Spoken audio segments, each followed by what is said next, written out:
All right.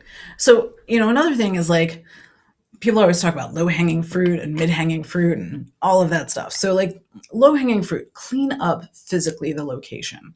Now, one of my sellers was like, if it's too clean, my employees will notice something. Okay. I agree with that, right? Employees aren't stupid. If all of a sudden you're like cleaning and you're like dusting like fake plants or like redecorating and you look all busy all of a sudden and it's not Christmas or some other time of year to do that, like it's not normal. So in that scenario, I think at a team meeting, say, we've been in this space for 10 years or 20 years, and I'm thinking like we really probably should like clean it up a little bit.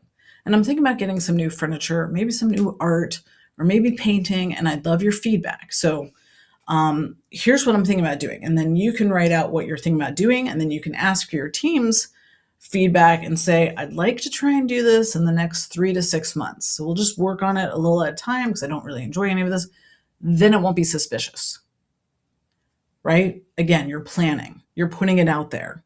And that way you are free to get rid of stuff and say, I'm going to meet with Bob over here and we're going to walk around the yard and see what we can throw out. And then Bob and Jim, they're going to be tasked with getting that done, right? I mean, make a plan and say, my goal in this is to be maybe more efficient because it looks better. And Yeah. maybe that doesn't work at all, but we'll try it because it seems like low hanging fruit for us, Okay. right? So Mid hanging fruit, of course, is like, yeah, go ahead. no. I have a contrarian take there. I'm curious. I don't cut you Yeah. off, but you've invoked something. Made me think. So I have a contrarian. I think it's contrarian view is that owners should tell their employees much earlier about their desire or plan to exit, and should tie it to two bonuses: their annual bonus that's tied to revenue, margin, stuff like that, and then a second bonus which is tied to exit, which means, hey, we're going to go exit now. It might take a year, but just so you know. And then when we do exit, you know how this works for you, because if we get this much, you get this much. And so that conversation, a lot of owners I've seen, they try to wait to the very end, and it's like surprise. Well, the only person that's happy is the owner, and the Right. buyer, of course. But by telling your employees earlier, because your employees at some point they're going to leave or die, right? They're going to leave or die. That's their two options. And so they're going to leave or die, Yeah. or you shut down. And so they have their own thoughts of what's going to happen. So if you're telling them, hey, here's your bonus structure for if we sell or not, but if we do sell, this is what we get, then they're incentivized to help you get more. And so they make Hmm. more money, you make more money, and then if you need to earn out, they're incentivized to help you get that, because they're going to stay on the business. So that's contrarian, I think. Right. But you tell me if I'm crazy, or what are your thoughts on that?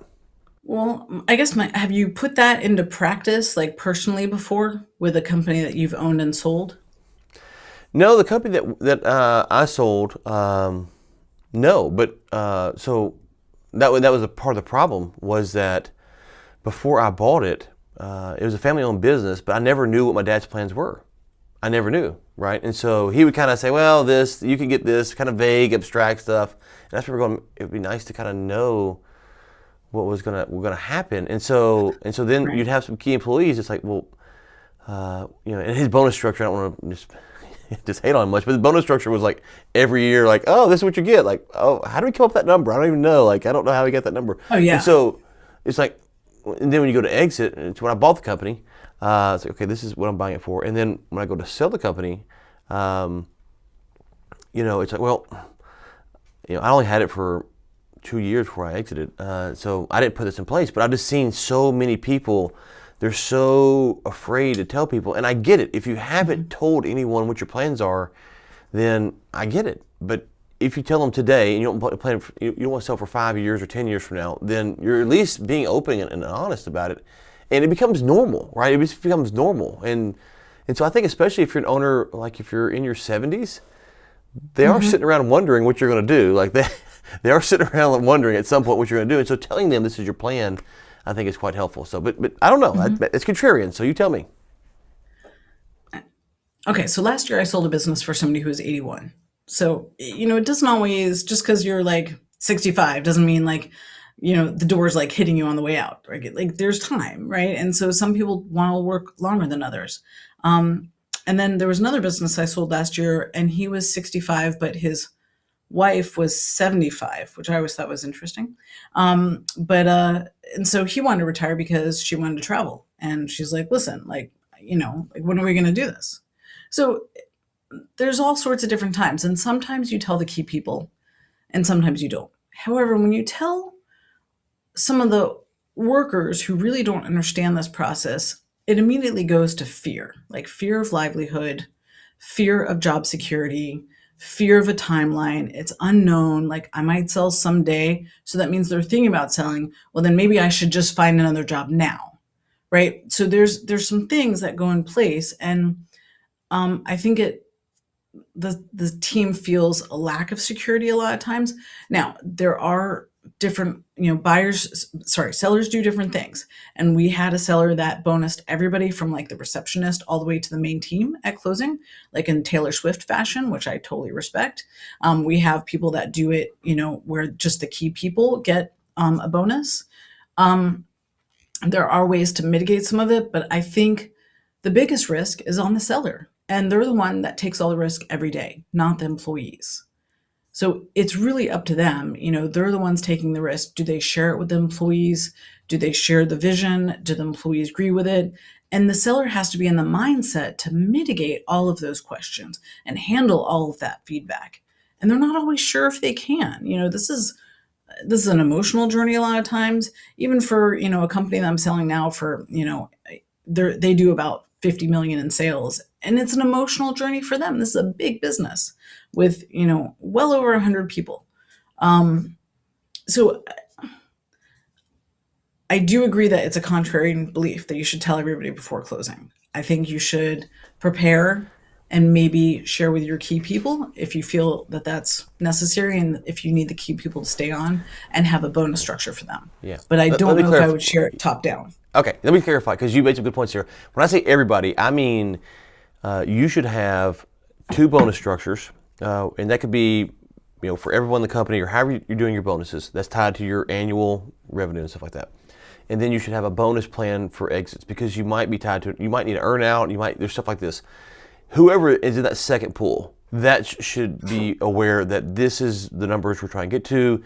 If you get this Q of E that you mentioned, hey, we got a Q of E, we're valued at 10. If we get to 13 million, here's what we got to do. We can get there in 3 years. You guys get this. Now they know that this is, I don't know in 3 years if I want to sell or not, but just so you guys know. So maybe not to clarify. Yeah. It wouldn't be that everyone in the company has to know that you might sell in 3 years, but the people who will be rewarded for that, they should know, because we talk about attracting top talent and keeping top talent. Well, if you're saying, hey, if you help me get to 13 million, I'm going to pay you whatever it is, right, then top talent likes that. Correct. But sharing with your key team is different than sharing from top to bottom. Those are not the same set of people. I'm glad you clarified when you push back, because I do agree with that. But like, if you're sharing with a person who like is doing kind of like paper shuffling and making 80 grand a year, I think that person's going to feel stressed. Yeah. I'm not talking about your key management or salespeople. Okay. Hey, if you hit this target, you're going to get more bonuses. I think they'd be game. Like the people who know how to work and make big dollars usually like more big dollars. So right. I don't know if I would always do it, but I agree with that more. But, sometimes people tell everybody and it causes a lot of instability and insecurity for the team. Yeah. So if you're going to tell everyone, what I would say is you can't tell them all at once. You'd have to tell the key managers for like a year or two, this is just the numbers, this is where we're at, this is where we're trying to go, here's our structure, so that it becomes part of their culture. And then when you tell the broader culture, like, hey, if we ever get to 15 million in valuation, we're going to sell, but here's what that, so that everyone would be further down the road. But the key staff, that's a key, whoever you're going to reward, because if you do reward people for your exit, they think like an owner. You got to give them equity, just a bonus. They think like an owner now. They're going to make a lot of money when you make a lot of money. And you're right, the risk is on the owner, but they can help you de-risk it as much as possible. Mm-hmm. And if you tell everybody, don't do it on a Friday, like do it on a Monday with a lot of food. Well, you do it on Monday. Yeah. Well, but you mentioned like the proctology exam for the Q of E, and there's certain things that you're going to have to do that won't be, like if you have customer concentration issues, and you've got 5 great customers, but you need to get 10 more to really diversify. Yeah, your sales guy's good with customer A because he works and plays golf and does all this stuff, but if he now understands, oh, these new 10 is going to help me make X amount of dollars, that's why I'm doing it, because that's how you're thinking as the owner. Like, oh, I'm going to make millions more, whatever it might be, by spreading out our risk. And so if the salesperson understands the boss isn't being a jerk, he's putting money in my pocket when I do this, then he buys in. So I do think it helps with that higher level buy-in of why you're wanting to move these around, because these things are not easy to do for some companies. Agreed. But not all your staff is going to think like an owner. Yeah. Well, yes. So yes. So I think we sort of agree that you can't tell everyone day one. I want to be clear on that. You do need to have a bonus structure that's tied to the key staff, whoever that is. That can depend on. A $50 million company is going to be different than a $3 million company. So whoever that is. Correct. And I do think, and this would be a theory, so this is to your point, if you went along 3-5 years and the key staff kind of understood, the numbers they're trying to hit, and they began to hit them, I think it's possible. I mean, if you're on a team, and maybe this is where I'm crazy, if you're on a team, the goal is to win the Super Bowl. That's the goal, or to win the championship, or whatever it is. The goal. And to your point, there's lower level employees that don't understand M&A. Heck, most owners that I've talked to, they don't even understand EBITDA. It's like, and it's not being disparaging. I always say this, it's not being disparaging. It's just not the world they live in. So I get it. Right. But if you make it part of just what you talk about openly, then like, hey, our goal is to get to this, then I don't know. If you said like our goal is to get this, but it's like 5 years out. I do know people who do that. I do know people who do that. And some people are more open, and they have a very organized, regimented kind of EOS system, and that works. And I think that could be great. So I think that there's some pluses and minuses to that that are fantastic. But again, I'm not sure if it's right for every company, and I don't know if it's right for every seller. And not every seller is like a charismatic, visionary that gives great meetings. Some of them are just great at what they do.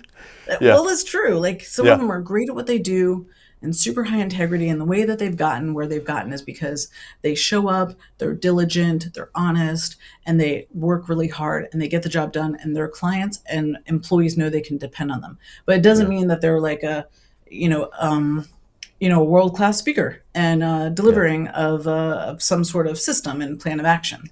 Yeah. Well, okay. Final thing on this I would say is, don't go in Monday morning and say, hey, this is the plan. Like, you need to put some thought into this.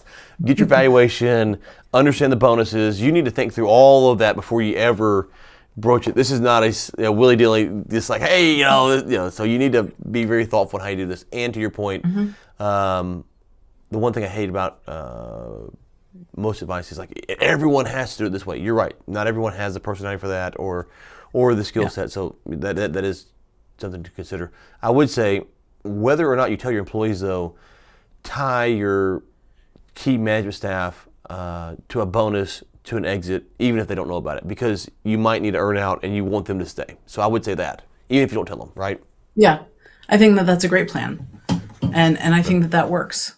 But then, like one of my sellers is worried that what they're giving isn't enough, or they feel it's enough, but they're worried that the person won't think it's enough because no number would be enough. Right. And so, there's all sorts of different risks when you do this, and it's hard. Yeah. And I think that's why, I feel for sellers when they're selling, and I feel for buyers buying. Like it's a hard go. It's doable, but it's a lot of work, and the reward is there, but it's like when you build a house and you're like, God, why did we put that there? When you see it in person, right? Yeah. Like, what I'm talking about? Like, I'm like, why did we make that decision? I look at my shower sometimes, I'm like, what were we thinking? And what was everybody else thinking? Nobody commented. So it's the same. Like, you'll never get every piece of the deal right, even for people who do it all the time.